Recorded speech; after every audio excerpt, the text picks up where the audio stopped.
आज मग प्रार्थना केल्यानंतर देवानं म्हणला आज आहे ना कावळ्याचं वचन सांग, कावळ्याचं म्हणा, कावळ्याचं. कशाचं वचन? कावळ्याच्या बाबतीत देवानं म्हणला शिकव. आता हे वचन काय आहे की कावळा काय करत आहे? कावळ्याचा विचार करा. देव तुम्हाला म्हणत आहे म्हणा कावळ्याचा विचार करा. म्हणा एकदा कावळ्याचा विचार कर ग, म्हणा एकदा म्हणा तिला अगं कावळ्याचा विचार कर. हालेलुया. काय म्हणत आहे देवाचं वचन? कावळ्याचा विचार करा. ते पेरीत नाहीत व कापणी करीत नाहीत, त्यांना कोठार नाही व कणगीही नाही, तरी देव त्याचे पोषण करतो. आणि पक्ष्यापेक्षा तुम्ही कितीतरी मौल्यवान आहात. म्हणा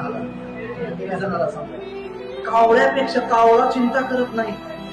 काय खायचं, काय प्यायचं, कुठं ठेवायचं, कुठे किती बँकेत टाकायचं, हे चिंता कावळे सुद्धा करत नाहीत. आणि देव त्या कावळ्याला सुद्धा उत्तमरित्या भोजन देतो. म्हणा हालेलुया. आणि आपण कावळा नाही, आपण तर देवाच्या प्रतिरूपात आहे. आणि आपण किती चिंता करतो. हालेलुया. करतो काय? कशा कशाची चिंता आहे?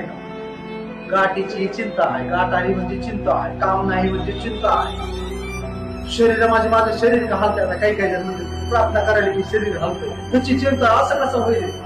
सगळं उत्तर आहे आमच्या